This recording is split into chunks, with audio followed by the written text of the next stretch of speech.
بسم الله والحمد لله والصلاة والسلام على أشرف الأنبياء والمرسلين نبينا محمد وعلى آله وأصحابه ومن تبعهم بإحسان إلى يوم الدين أما بعد.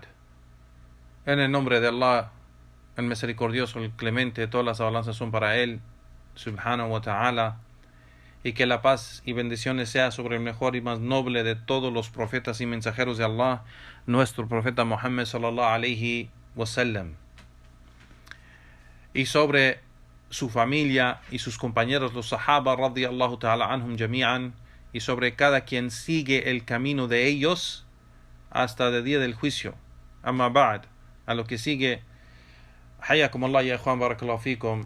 Regresamos a la clase del estudio del libro Din al-Islam, Su'al wal-Jawab, el libro La religión del Islam, pregunta y respuesta, del doctor, el profesor, el Sheikh Omar Abdurrahman Al-Umar, hafidhullah ta'ala. Y varios de los ulama han recomendado este libro, empezando con el Samahat al-Sheikh Abdulaziz Ali Sheikh, el Mufti de Arabia Saudita, el gran sabio y Mufti de Saudía. Igualmente Sheikh Saleh bin Fawzan al-Fawzan, hafidhullah ta'ala, también ha recomendado este libro. Igualmente Sheikh Saleh bin Abdulaziz Ali Sheikh, los Mashaykh aquí, hafidhumullah ta'ala, jami'an, han recomendado este libro, ya Juan. Y es un libro bueno, básico. La información es básica sobre los pilares del Islam y varios temas conectados a los pilares del Islam. Y es información muy importante que, aunque la persona musulmana ha estado en el Islam por muchos años, puede encontrar que hay beneficio en este libro, pequeño en su tamaño, pero grande en su significado o valor.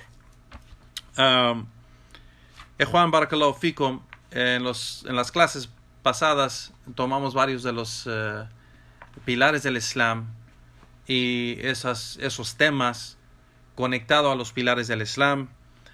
Por ejemplo, el shahada, y pues igual el salah, y conectado al salah pues es el wudu y el ghusl. Igual tomamos el capítulo del zakat, la caridad, y el siyam o som, el ayuno del mes de Ramadán. Y ahora hemos llegado ya, Juan, barakallahu fikum, al capítulo del hajj, al hajj. El Sheikh empieza aquí, Juan, barakallahu fikum, con la primera pregunta, que es el significado del término al-hajj, peregrinación.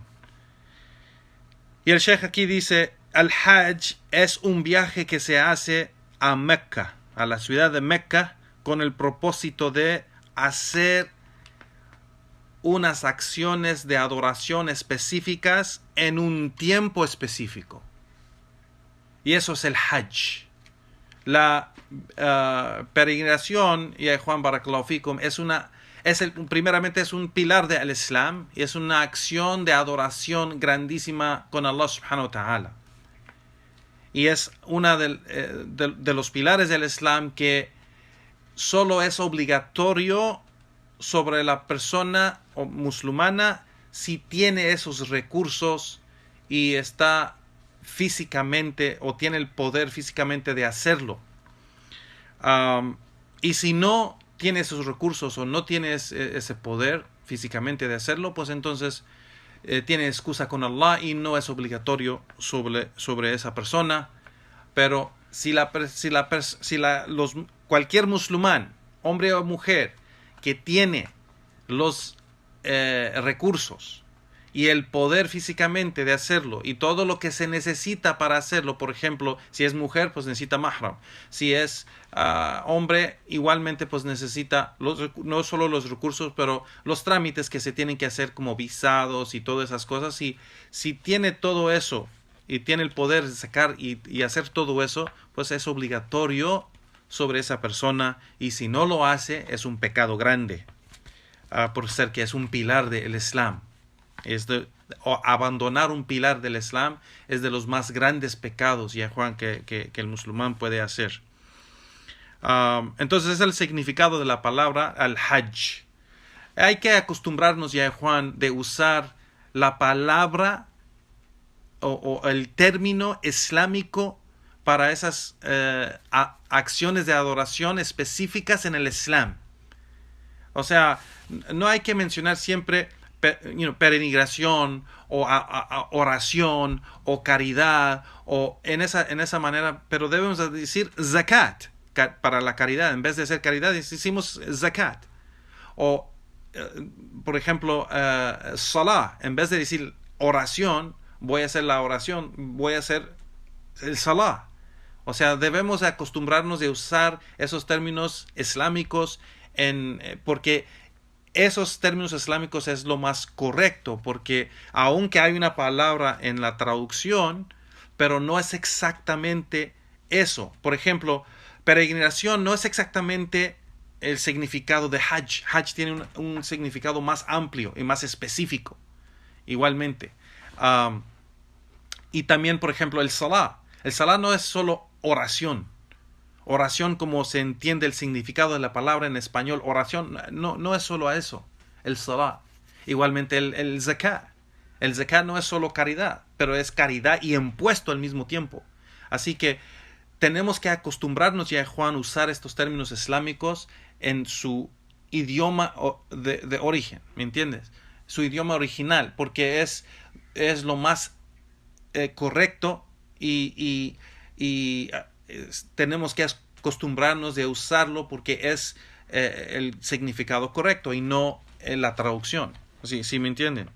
Así que voy a mencionar estos términos así y no la traducción. Ya voy a decir Hajj, o voy a decir Salah, o voy a decir Zakah, en vez de decir la traducción. En vez en cuando puede ser que uso la palabra en el idioma español, pero vamos a tratar de acostumbrarnos a usar los términos islámicos en estas clases. Y Juan, barakallahu fikum. La siguiente pregunta, y Juan, barakallahu fikum, que el Sheikh pregunta, dice: ¿cuáles las evidencias y las pruebas para la obligación del Hajj? Y el Sheikh menciona que la obligación del Hajj está en el dicho de Allah subhanahu wa ta'ala, donde Allah subhanahu wa ta'ala dijo: وَلِلَّهِ عَلَى النَّاسِ حَجَّ الْبَيْتِ مَنْ اسْتَطَاعَ عَلَيْهِ سَبِيلًا. Y es el derecho de Allah sobre la gente que hagan el Hajj a la casa para aquellos que tienen los medios y el poder de hacerlo. Aquí, hacer el Hajj a la casa, al Beit, yani Hajj al Beit, es decir, la mezquita sagrada de Mecca. La mezquita, la gran mezquita sagrada de Mecca, donde está la Kaaba. Donde está la Kaaba. Entonces, eso es lo que significa aquí Hajj al Beit. Yani Hajj al Beit, hacer el Hajj a la casa de Allah, es decir, la mezquita de Allah. No es que, como dicen los no musulmanes, que los musulmanes creen que Dios vive dentro de esa casa, y eso no es cierto. Eso es una mentira o es un mal entendimiento. Cuando se dice la casa de Allah o la mezquita de Allah, es decir que Allah es el dueño de eso y es específico para Allah, aunque Allah es el dueño de todo. Pero eso da, como dicen los sabios, cuando se conecta algo de la creación a Allah subhanahu wa ta'ala, por ejemplo, la alma de Allah, la casa de Allah, el mensajero de Allah, es para elevar en honor esa creación de Allah subhanahu wa ta'ala. Entonces, cuando mencionamos la casa de Allah o la gran mezquita de Allah subhanahu wa ta'ala, es decir, esa gran mezquita que Allah subhanahu wa ta'ala honra, o que todos los musulmanes lo ven, por ser que la gran mezquita de Mecca tiene la Kaaba, pues es la dirección de todos los musulmanes, es la Qibla. es la dirección de el salah. Cuando cada musulmán se para hacer el salah, pues entonces se dirige a esa dirección de la Kaaba, y con eso tiene una gran posición en el Islam y honor en el Islam. Y Allah subhanahu wa ta'ala menciona que obliga que tenemos que hacer el hajj a esa casa o a esa mezquita, y lo hizo obligación y uno de los pilares del Islam para todos los musulmanes, hombre o mujer, joven o grande de edad, si tienen el poder de hacerlo y los recursos y los medios para hacerlo. El Sheikh menciona cuáles son las condiciones para hacer el hajj, para que el hajj sea obligatorio sobre el musulmán. Y el Sheikh aquí menciona que las condiciones son 5. La primera condición es al Islam.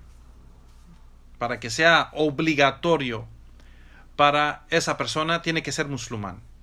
La siguiente condición, tiene que ser sana, o tiene que tener su mente sana.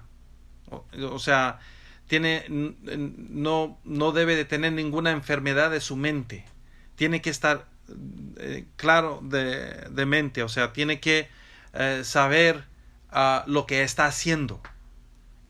Y no la persona que está enferma de su mente, que no entiende bien o que no puede funcionar bien, pues entonces no es obligatorio sobre esa persona. Igualmente, la siguiente condición es la pubertad. Si no ha llegado la persona a la edad de pubertad o la condición de pubertad, pues entonces no es obligatorio para esa persona. La siguiente condición, ya Juan, es también que la persona esté libre, no está en esclavitud. O sea, no es obligatorio sobre los esclavos, aunque los esclavos son musulmanes. Por ejemplo, si hay esclavos que son musulmanes, no es obligatorio sobre esa persona. Una de las condiciones es que la persona está libre. E igualmente, pues eso también cae, ese juicio, en unos musulmanes que están, por ejemplo, encerrados en la cárcel o prisión. Si eso es el caso, entonces eso, por ser que ellos no están libres, pues también no es una obligación sobre ellos. Y la última condición, ya Juan Barakallahu Fikum, los medios o el poder de hacerlos. Es decir, tiene físicamente el poder de hacerlo, tiene económicamente tiene el poder de hacerlo, y pues también tiene su situación también le ayuda a hacerlo. Es decir, la situación, es decir, cualquier otra cosa que necesita para hacerlo. Por ejemplo, como mencionamos antes, los visados o los trámites que se tiene que hacer para hacerlo. Puede ser que también pues hay gente que también no tienen pasaportes, tienen unos problemas o dificultades legales, por ejemplo, que no por esas razones pues no puede viajar. Todo eso, si la persona tiene el poder de hacerlo y los medios y los recursos, pues entonces es obligatorio, y quien no lo tiene, pues no es obligatorio sobre esa persona. ¿Sí me explico? La siguiente pregunta, el Sheikh pregunta, ¿cuáles son las diferentes formas de hacer el Hajj? El Sheikh dice, aquí hay 3 diferentes modos de hacer el Hajj. Hay 3. El primero, el-tamattu. El-tamattu, ya Juan Barakallahu Fikum, es el tipo de Hajj que la persona, el peregrino, entra en el estado de ihram, y vamos a explicar lo que es el ihram. Entra en el estado de ihram para umrah primero antes del Hajj. Para umrah antes del Hajj, en esos meses del Hajj. Y el ihram, ya Juan, el ihram es un estado en que la persona está cuando hace la intención y entra diciendo que va a empezar el Hajj. Mucha de la gente piensa que ihram es esas prendas que se ponen para hacer el Hajj, esas prendas blancas, y esos son libas el ihram, pero no son el ihram. Ihram es un estado en que la persona entra ya cuando tiene esa intención de empezar el Hajj y dice labbaik Allahumma bil Hajj o labbaik Allahumma bi Umrah wal Hajj. Cuando hace la intención y dice eso,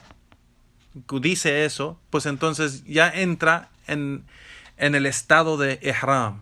Entrando en el estado de ihram, todas esas cosas son ilícitas para él durante el tiempo del Hajj, y vamos a mencionar esas cosas que son ilícitas. El Sheikh lo va a mencionar. Para no mencionarlo, prefiero que lo mencione el Sheikh, pero entrando en un estado de ihram es el estado en que la persona ahora legalmente en la ley islámica es peregrino. Y cuando la persona es peregrino, es una persona de Hajj, es un Hajji, pues entonces hay cosas que no puede hacer. Hay cosas que no puede hacer. Una de esas cosas que voy a mencionar es usar ropa normal. Tiene que usar esas prendas. Una por abajo que tapa su cuerpo por abajo y uno por arriba. Y una por arriba que tapa su torso. Así que eso es algo que una de las cosas que la persona no puede usar. No puede usar ropa normal y tiene que usar esas prendas. Entonces, el estado de ihram es cuando la persona entra legalmente, islámicamente, en el Hajj, o es ahora considerado peregrino. Si me explico. Entonces, cuando la persona está en ese estado, estamos hablando aquí del tipo del Hajj. El primer tipo del Hajj es el tamattu. Tamattu es cuando la persona entra en ihram, en el estado de ihram, para hacer umrah antes del Hajj.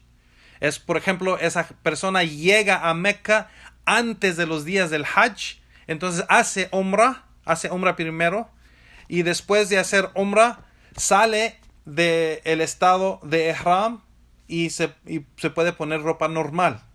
Y cuando llega el día de 8 de Dhul Hijjah, que es el día de Mina, el primer día, entonces entra en ihram otra vez para el Hajj.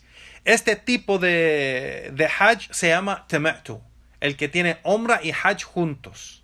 ¿Sí me explico? El siguiente tipo del Hajj es el que se llama Qiran, al-Qiran. Al-Qiran es también hacer umrah y Hajj, pero uno tras de otro.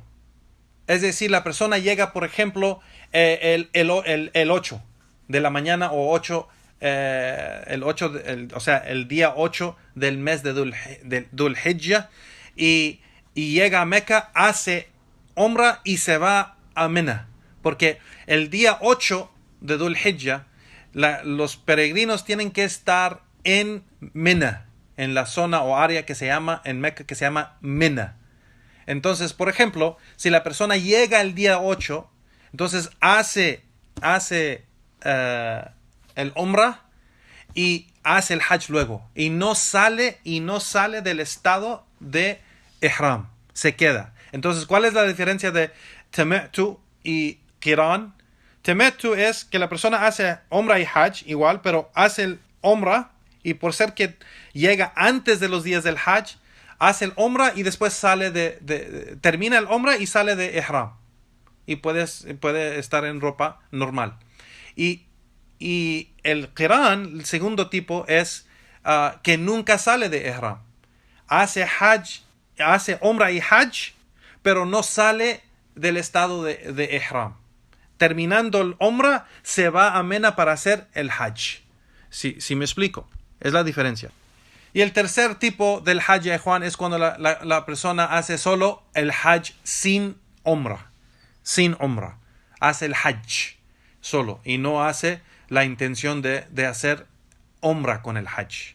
Sí me explico. Así que hay 3 diferentes tipos de al-hajj que el musulmán puede hacer. Solo que el sheikh menciona que el, el mejor tipo de hacer el hajj es el primero, tamattu.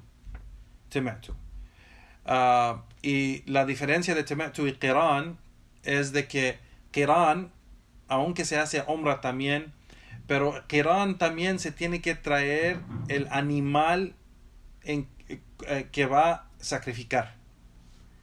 Que ese tipo de hajj tiene que traer el animal que va a sacrificar en el día de Nahr, el día de sacrificio, o sea, el día 10, el día de Eid, el día de Eid, el 10 de Dhul Hijjah. Y esos son las diferencias entre... Y pues el tercer tipo, como mencionamos, ifrad. El ifrad es solo cuando se hace solo el hajj sin el umrah. Entonces hay 3: tamattu, qiran o ifrad. No. La siguiente pregunta: ¿cuáles son los pilares o las obligaciones del hajj? Y el sheikh dice son 4. El primero es el ihram, entrar al estado de ihram. Entrar al estado del ihram. El segundo es estar en Arafah. Es un pilar o es una obligación del hajj. Quien no esté en Arafah o no alcanza el día de Arafah, pues entonces ha perdido el hajj. El tercer dice el sheikh aquí que tawaf el ifada. Tawaf es, ya Juan, cuando la persona va a la Kaaba o en Mecca, cuando va en Mecca a la mezquita, la gran mezquita sagrada de Mecca, y hace tawaf alrededor y camina alrededor de la Kaaba 7 veces. 7 círculos así alrededor de la Kaaba. Esto se llama tawaf. Tawaf al-ifada, ya Juan, barakallahu fikum, o lo que le dicen tawaf al-hajj. Pero tawaf al-ifada es el tawaf que se hace después en el día 10. En el día 10 de Dhul Hijjah, cuando los peregrinos llegan de Muzdalifa, estaban en Arafah el día 9, y en la noche se fueron a Muzdalifa y durmieron en Muzdalifa. De Muzdalifa, esa área, en la mañana después de Fajr, empiezan a caminar a Mina. Y a Mina, allí en esos días, tienen que ir, en ese día tienen que ir al Jamara, a hacer el Jamarat. El Jamarat es el lugar donde van y tiran 7 piedras en un lugar. Y ahí ese Jamara, después de hacer ese Jamara, la persona puede cortar su pelo en ese momento, y puede y después de eso puede ir a hacer lo que se llama el tawaf al-ifada en la mezquita del haram, el mezquita del haram alrededor de la Kaaba. Eso se llama el tawaf al-ifada. El tawaf al-ifada se hace después del jamarat. Hay 3 cosas que se hacen. El jamarat primero, cortar el pelo y hacer el tawaf al-ifada. Si se hace 2 de esas 3 cosas, la persona puede salir de su ropa, de esa ropa de ihram, de esas prendas de ihram. La persona puede salir de eso cuando termina 2 de esas 3 cosas: hacer el jamarat, tirar esas 7 piedras, o cortar su pelo después de hacer el jamara, o hacer tawaf al-ifada. Si hace 2 de esas 3 cosas, puede salir de esas prendas del hajj, y termina, puede salir de ihram después de que hace de esas cosas y cumple con esas cosas. Así que tawaf al-ifada es un pilar, una obligación cual no se puede abandonar o dejar. Y la última cosa es sa'i. El sa'i es el sa'i, el hajj o el sa'i es caminar entre Safa o el Marwa. Los montes de Safa o el Marwa se tiene que caminar entre ellos 7 veces. 7 veces. Así que esas 4 cosas son obligaciones y pilares del hajj, cual si la persona deja un pilar y no es válido su hajj. No es válido su hajj. Entonces tiene que cumplir con esas 4 cosas, que es el ihram. Tiene que estar en el estado de ihram para que su hajj sea válido. Tiene que alcanzar el día de Arafah y estar en la tierra de Arafah. Tiene que estar ahí. Igualmente tiene que ser el tawaf, el ifada y el sa'i. Las 4 cosas. Esos son los pilares o las obligaciones de al hajj. La siguiente pregunta es: ¿cuáles son los sunan o los wajibat del hajj? Que son, no los sunan, los wajibat del hajj, no los pilares del hajj, pero las obligaciones del hajj. Lo que mencionamos de las 4 cosas son los pilares del hajj, y ahora vamos a hablar de las obligaciones del hajj. ¿Cuál es la diferencia? Los pilares del hajj dijimos que si una persona deja una de esas cosas, invalida su hajj o no es válido su hajj. Pero aquí, lo que vamos a mencionar aquí, los wajibat o ¿cómo se dice? Las obligaciones del hajj, de estos que vamos a mencionar, que son 7. Si una persona deja uno de esos, tiene que sacrificar un cordero para la expiación de ese pecado o ese error de no hacer esa obligación. Entonces, el primero, dice el Sheikh, o la primera obligación, dice el Sheikh, es empezar o entrar en el estado de ihram en el miqat. O sea, antes de entrar ¿cómo se llama? A la zona de donde se hace el hajj. Y la zona esa es grande, y cada lugar o cada, ¿cómo se dice? Frontera de esa zona tiene unos lugares que se llaman miqat. Ahí es ese miqat o ese lugar es donde la persona se prepara para entrar al estado de ihram, y es de las obligaciones de entrar al estado del ihram antes de pasar esa zona o ese lugar, esa frontera que se llama el miqat. Y si la persona entra en el estado de ihram pasando esa frontera o ese miqat, pues entonces tiene que sacrificar un cordero por hacer ese error o por no cumplir con esa obligación.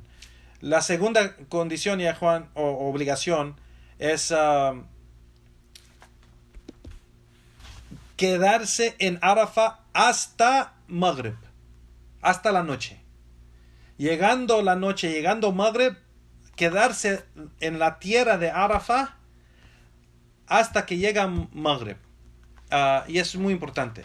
Y ahorita vamos a explicar paso a paso cómo se hace el hajj, pero por ejemplo, el hajj empieza ya, Juan, el día 8. El día 8 del mes de Dhul Hijjah.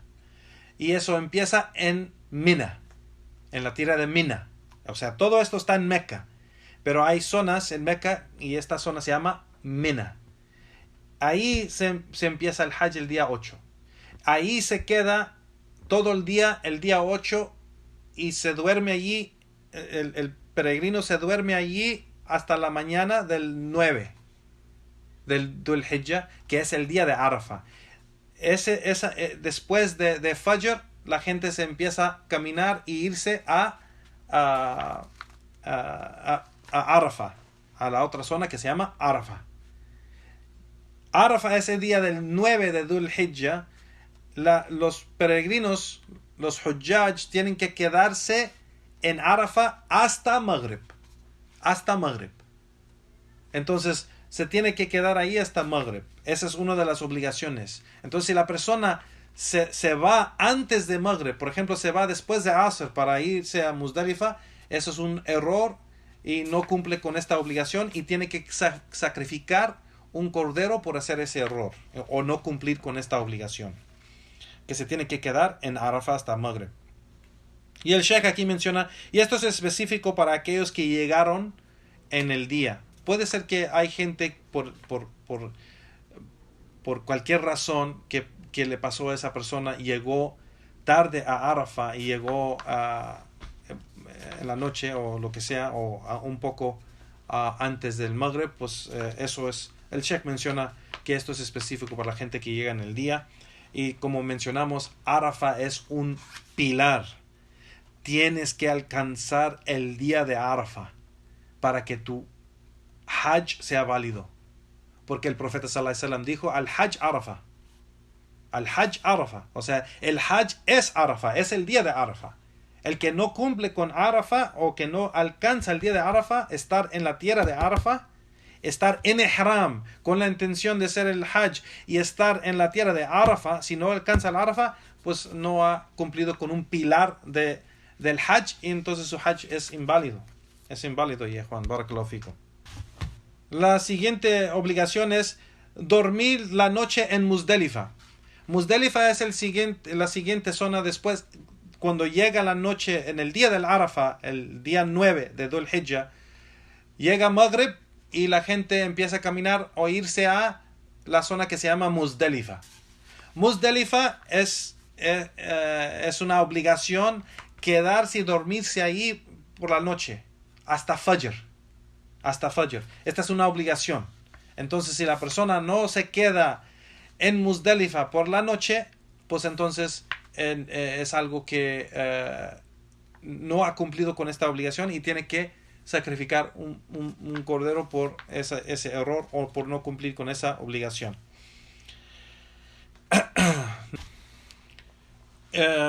La siguiente obligación es quedarse en las noches de los días de Tashriq. Los días de Tashriq, ya Juan, son los 3 días después del día del Eid, el día del Nahr, que se llama Yom al-Nahr. Yom al-Nahr es el 10 de Dhul Hijjah, que es el día del Eid. Entonces, el 11, 12 y 13, esos 3 días se llaman los días de Tashriq. Los días de Tashriq, ya Juan, es una obligación quedarse en Mina y no salir de Mina. O sea, se tiene que dormir en Mina. Y eso es algo que es una obligación. Hay diferencia de opinión de si el 13 es obligatorio o si es solo mustahab. Pero de todos modos, lo que quiere decir aquí esta obligación es que uno no puede salir de Mina y dormir afuera de Mina en esos días. El 10, el 11 y el 12, la persona tiene que dormir en Mina. El peregrino tiene que dormir en Mina. Igual otra obligación es hacer el Jamara. El Jamara es tirar esas piedras en ese lugar específico donde se hace eso. Eso es una obligación, una parte del Hajj que no se puede dejar o abandonar, y si se deja, tiene que sacrificar un cordero por no cumplir con ello. Igualmente, cortarse el pelo o recortarse su pelo o afeitar su pelo. El profeta sallallahu alaihi wasallam en un hadith sahih menciona que hace dua para aquellos que se afeitan todo el pelo. Se afeitan todo, o sea, todo, y no dejan nada en su cabeza. Eso es, por eso en el Hajj la gente lo hace, porque el profeta sallallahu alaihi wasallam hizo 3 súplicas para aquel que afeita todo su pelo, que Allah subhanahu wa ta'ala sea misericordioso con esa persona. Lo dijo 3 veces. Y por eso es mejor afeitar el pelo cuando hace uno Hajj que recortarlo. Y la última obligación es Tawaf al-Wada. Tawaf al-Wada es el último Tawaf que se hace antes de viajar de Meca. Antes de salir de Meca, cuando la persona ya va a viajarse y se va a ir de Meca, pues entonces hace tawaf al-wada, el último tawaf, y eso es una obligación igual. Así que estas cosas, ya Juan, si la persona se le olvida o no lo hace por cualquier razón, pues entonces tiene que sacrificar un cordero por no cumplir con esa obligación. Y eso es diferente a lo que mencionamos de los pilares, como mencionamos. El pilar, si la persona no lo hace, pues se invalida su hajj, o no es válido su hajj. Así que estas 7 cosas, si la persona lo deja o se olvida, pues, o cualquier razón que no lo hizo, pues tiene que sacrificar un cordero por cada error de estas, o cada uno de estos errores. ¿Sí me explico? Es decir, si se le olvida 2 de estas cosas, pues tiene que sacrificar 2 corderos. Es un cordero por cada de una de estas cosas que no hace. Así que estos son los wajibat al-hajj. Alhamdulillah, ya Juan, falta un poco más, o sea, falta un poco más hacer. Y vamos a parar aquí, porque sí falta los sunan del hajj, falta las diferencias entre los pilares y wajibat y los sunan. Igualmente falta los mahdurat, esas cosas ilícitas que no se puede hacer en el hajj, esas cosas que se debe alejar, el peregrino debe alejarse de esas cosas. Igualmente cuáles son los beneficios del hajj, y falta un poco más. Así que vamos a parar aquí. Inshallah terminamos el capítulo del hajj en la siguiente clase. Ya Juan, barakallahu fikum, y con eso wa sallallahu wa sallam ala nabiyyina Muhammad wa subhanaka allahumma wa bihamdik wa ashhadu an la ilaha illa ant astaghfiruka wa atubu ilayk wa akhir da'wana walhamdulillahi rabbil alamin.